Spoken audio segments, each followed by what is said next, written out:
Guilford County's Register of Deeds, Jeff Thigpen, is with us answering all kinds of questions. All right, this person says, so I can get my passport at your office. What do I need to do?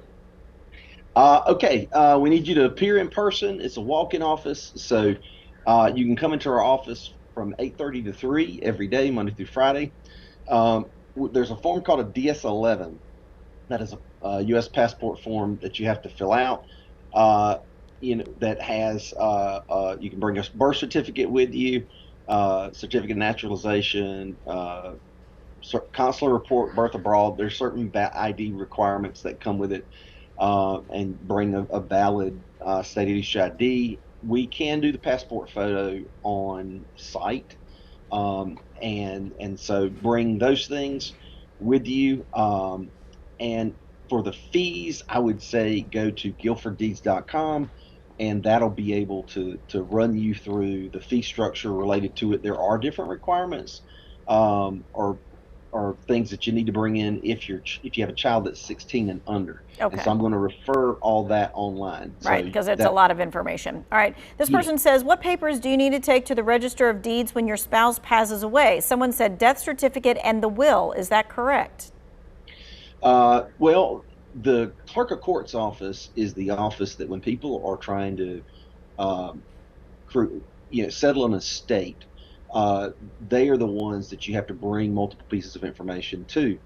Yes, you do need to come to our office and get a certified copy of the death certificate and bring that with you when you begin to open up an estate to take care of that with your, for your loved one.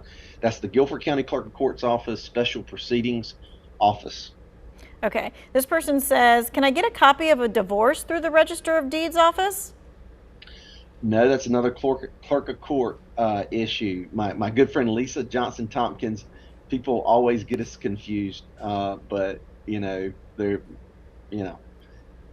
work together all the time. Okay, but it's the clerk of courts to get a will and that kind of thing. This person says, my daughter-in-law went to go pick up the death certificate for her husband whose dad passed away, but they wouldn't let her pick it up. Who can pick up a death certificate?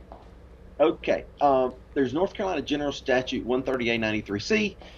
Person requesting a copy of that has to be the person. Of course, if it's a death certificate, of course, can't do that. The spouse, the sibling, direct ancestor, child or grandchild, descendant, parents or grandparents, or step parent or stepchild. A couple other things: if you're seeking legal determinations of personal and property rights and/or an attorney, you can come in and get those. And for the specific situation, if we're not covering it related to that, call us at the Register of Deeds office, and we'll work through the situation with you to make sure that we understand it and can help guide you. Okay. Do both parents need to be present for a passport for a child if the parents are joint custody? I'm gonna not answer that. Okay. They call our passport office, and I do know that in those situations, we may need an affidavit and some additional information, but I would like my staff to be able to specifically answer that. 336-641 5322. We'll put it on the website for sure. Thanks so much, Jeff.